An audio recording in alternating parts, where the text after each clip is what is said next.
Hey guys, it's Mike with Become the Night. Welcome back to Song Suggestion Friday. I'm joined again by Ryan and Ben. Guys, say hello to the people.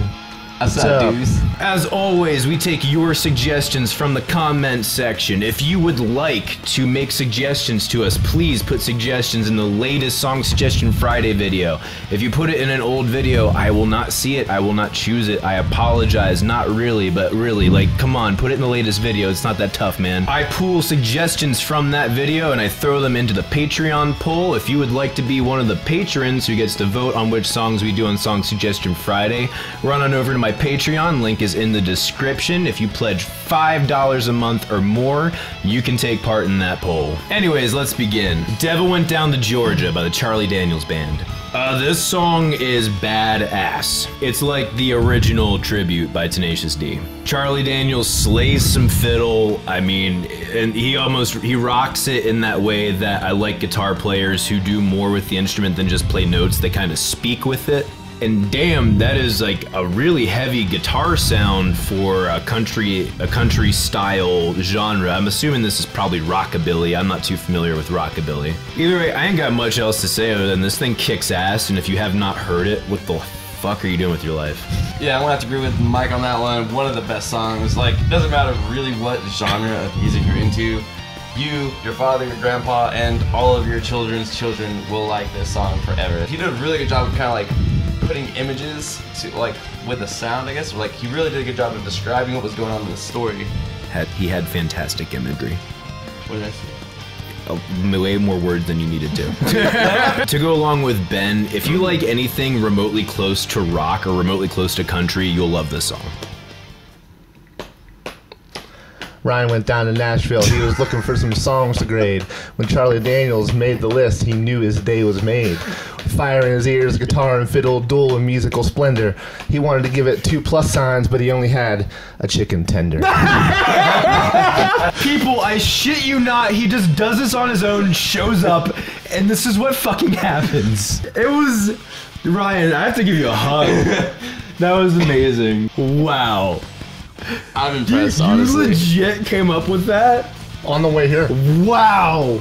On the way here. You fucking weirdo. Ryan Matroka Band. Is there anything else you wanted to say besides that dope-ass rhyme? I don't think anything else needs to be said. Yeah, nothing else needs to be said. Fucking A. Stop while you're way ahead. Total grade for this song, 3+ sides. Total grade for this song, 3+ signs. Twilight Horizon by Twilight Force. This was Twilight typical, Twilight power, Twilight metal. I really like the instrumental parts better than the vocal parts, only because they kind of went more places, but that did not mean that the vocal parts were bad by any means. The instrumental parts showcased more of the musicianship, and that's kind of more what I'm into. And I gotta say, the super high notes hit by that singer were off the wall, like holy cow. Typically, those high notes are really hit or miss, and that was damn powerful. It was really cool. Sorry. I'm not usually very impressed with power metal, but for some reason this one felt pretty good. I usually am not impressed with power metal, and granted, this song wasn't like terrible by any means. Actually, I feel like it was Dragon Force, but not with as much force or dragons. I felt like there was quite a bit of dragons, just not as much 8-bit. Yeah, you're right. They actually did really well at lining up, like, kind of going back and forth with, like, the guitar and the synth in the same melodic line. I thought it was pretty cool. Other than that, like, it's got quite a few shred licks. Solo did not disappoint. I was kind of scared it was going to disappoint, but it definitely delivered, which is awesome. Overall, yeah, just sounded like it should be in the middle of a video game kind of metal song. Yeah, my initial impression was this is Dynasty Warriors soundtrack. If any of you have ever played that, you know what I mean. If you haven't, you should play it. It's just straight up intense power metal. Power metal usually is pretty much, I mean, as far as what I've experienced, major keys, almost like punk with epic vocals. There was a lot of, I say this a lot, but there was a lot of gothic influence in the middle of this song. Real dark chords, that progression just makes you feel like you're a gargoyle sitting on the edge of a church, which I think is cool. Be a gargoyle, or to be a gargoyle. Do you remember that cartoon? I'd love to be one of those. Cartoon. Yeah, dope. The cool part wasn't where they were stoned sitting on the side of a castle. It's like the worst part of the show. The cool part is they won't know you're not stoned. Overall, I mean, as Mike said, the high vocal parts were extremely intense. The solo is pretty cool. The synth tone isn't my favorite choice for tone, but it fit really well into this song, I think. Really a good song, was a good package. If you had to put that package somewhere, where would you put it? In my butthole. I already have what I need. Total grade for this song, believe it or not, +. And not like I'm gonna go seek it out all the time, but I would definitely want to listen to that, the bridge again. Total grade for this song is an equal sign. Total grade for this song is a +. In my butthole. Coming for You by 12 Foot Ninja. You all right there? I'm great now. Little frog in your butt, throat. Oh, this is a really interesting mix of genres. There was hints of funk, hints of samba, hints of nu metal. Why is everybody laughing?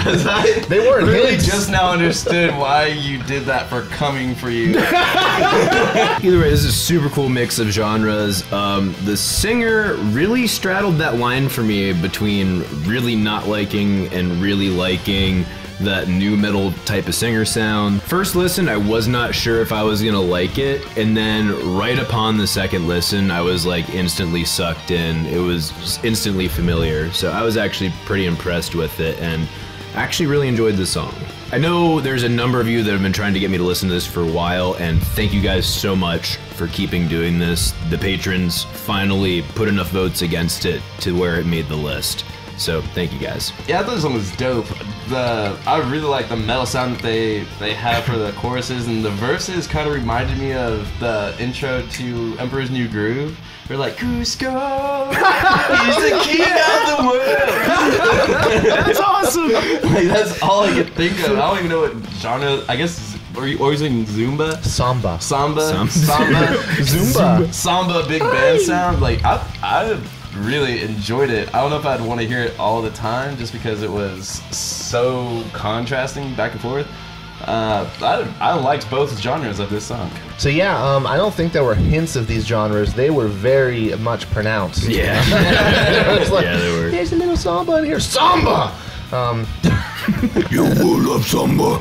I was really confused at first as to what was happening to my ears, honestly. The beginning was a little heavier, correct? And that's where like the nu metal vocals were kind of prevalent at first.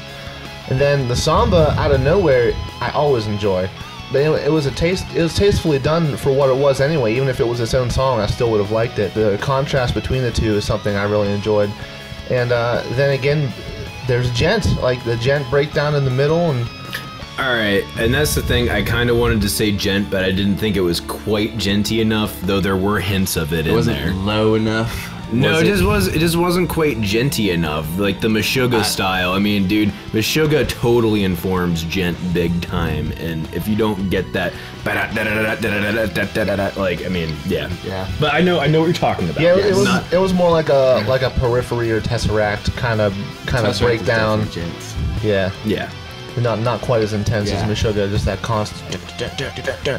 All in all, though, I hope all their stuff sounds like this. I'm gonna go listen to some more of it, but I really enjoyed the song.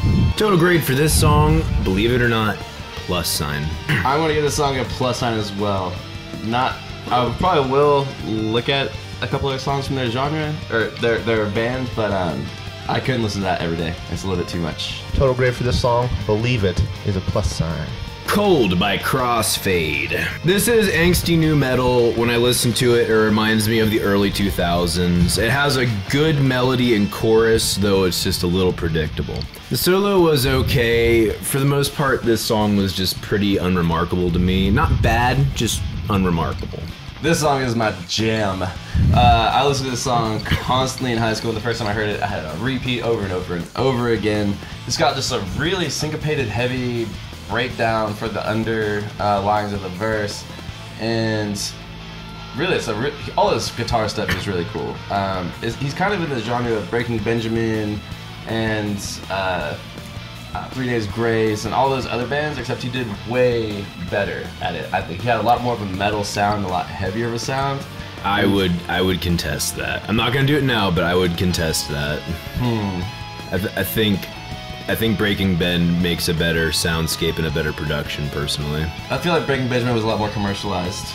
All right, and actually I can agree to that. Yeah, I like the solo for what it is. I feel like when I heard that song, I was just learning guitar and I was right at this level. So this song, I learned how to cover it, and that song means a lot. And that really Crossfade is what got me into a lot of the heavier stuff. Not to say Crossfade was the only thing that ever got me into heavier stuff, but they were one of them that kind of shaped my play. No, from now on, that. I'm gonna quote you as Crossfade is the only thing that got me into heavier stuff. Ben Mills, 2017. Yeah. Yeah, same lines as Ben here. I really enjoy the song. I always have. I guess it was just hearing it on the radio a lot growing up. Just one of the songs that stuck. It wasn't about sleeping with people or being a rock star or doing drugs or having sex. I mean, I already said that. It's not an impressive song by any means. The guy's voice is cool. The song is well written. It's tight. But there's nothing that really sticks out that says, wow, that part was amazing. As far as compared to other bands at the time, middle of the pack, you know, I would probably say they weren't as tight as Breaking Benjamin, but they were better than Saliva or Seether, you know, something like that. Overall, though, I think it's a great song. Kevin Safera, if you ever watch this video, no offense to you or anything of the Seether things that you've ever taken a part in. Love you, Kevin. Total grade for this song, $. Total grade for this song, 2+. Total grade for this song, 1+. Livin' La Vida Loca. Oh, wait, hold on. No. La Via Strangiato. Fucking, it's down here. Okay, by Rush. This classical intro was baller as hell. The first couple of minutes to me I would describe as Zeppelin meets The Who. It was pretty cool. Didn't totally pull me in at first, but it was cool. And then it hits 326 and I orgasm. Holy fucking shit. That solo blew me the fuck away. Damn, was that awesome. So tasty. So wicked, so emotional. That's exactly what I want out of a guitar solo. Even though the technique wasn't perfect on all the runs, didn't fucking matter. I was just like, please just keep giving this to me. Please keep feeding me these chicken tenders. It's just like, yes, I want more. And then immediately following that, the part at 550 made me laugh my ass off, because it's like purposefully an homage / rip off of the the old big band feel. Like, I really dug that. I mean, this song is a piece of musical history. Technically, everything's a piece of musical history. Unless it's in the future. Even then, it's a piece of history if you look at time, space as a fabric. My review's done. I really like the intro. I might not have found it so enticing. I thought it was a really cool, like, I feel like when people are able to write it's not Paul too much, it's kind of like one of those really vibey classical guitar kind of pieces. If they're capable of doing that, then they're capable of making an awesome song. And I thought the whole point of the song was the builds and the breaks and just the dynamics of the song. Rush is one of the best prog bands ever, if not the best prog band ever, and the song really showed off everything that the band was capable of. Yeah, so I actually like Rush a lot, though I don't know a lot of their stuff. That being said, I've never heard the song before, which I'm kind of upset that I didn't. Most of my personal influences on drums are people who are influenced by Neil Peart. So when I'm jamming with people, occasionally I've been asked if he's, you know, one of my biggest influences, and he's really not, but he's really not one of my biggest influences, though. I do like his playing style. It's stuff that I'm familiar with. Mike Portnoy is a big one, kind of a modernized spin on it. This song, it kind of came in for me like a movie intro. The drums come in with a lot of kind of fancy cymbal work between the ride and the hi-hat. There's a little bluesy guitar solo somewhere in the first couple of minutes. It was really cool. And the time signature, I don't know if it was in 7 to begin with, but it kind of subtly shifts. And the little offbeats on the hi-hat are kind of what tossed that my way. Then it opens up after that into a sort of a jungly feel. I'm not sure, I don't remember what point in the song the guitar solo you were talking about starts at, but I think it was right after that or around that area. Overall, throughout the song, it's a definitely musical masterpiece. It's hard to say a bad thing about the band Rush. Most of the criticism you'll get about them is the vocals are annoying, which I don't think. And if that's your biggest complaint, you have no reason not to listen to the song, because there are none. Total grade for this song, +. Total grade for this song, 4+. Total grade for this song, also +. Mirror Mirror by Blind Guardian. Wow, the vocals. I mean, the music is cool, but holy shit, those vocals. They definitely make the difference on this one. Again, I'm not a huge fan of the power metal writing style. I mean, it's not bad by any means, and I really do appreciate the medieval influences that they throw into their writing style. But power metal just usually doesn't grab me all the time. I'm kind of past that phase in my life. But this song definitely hit me good. The guy's vocals are off the chain. The solo was also excellent, and it was really well constructed, really well executed. It felt like a song, not just a shredderific jizz fest. I was listening to this song with my dog, and by the end of it, he turned into a direwolf. I shaved twice throughout this song. I was listening to this song with my mom. I'm more mad now than I was when I was listening to this song. With my mom? With my mom. Who turned into a more manly version of my mom because this song was so hardcore. The song is super, super epic. And I'm really... I'm not a fan of epic rock, but this song tickled my fancy quite hard. Not really, because this song made me not ticklish. I was listening to this song with Ben. By the time the song was over, he was Mike. I can't even accept that, but it's fucking hilarious. I don't know, that could go either way. Just your interpretation. Ladies, you know what to comment. So, my 3 favorite things about this song were the voice, the arrangement, and the bagpipes. I love how they can make music that is power metal and then have these strange instruments and sounds and arrangements that still make it feel like a Nordic folk song, almost. I can imagine that's hard to really have intensity. The insane vocals, obviously, I've talked about this guy before. His vocals are great, I think, in every song, but this one was like off the charts. Fantastic. Harmonies, just the power in the notes he's singing and the way he's singing them, just it's very satisfying.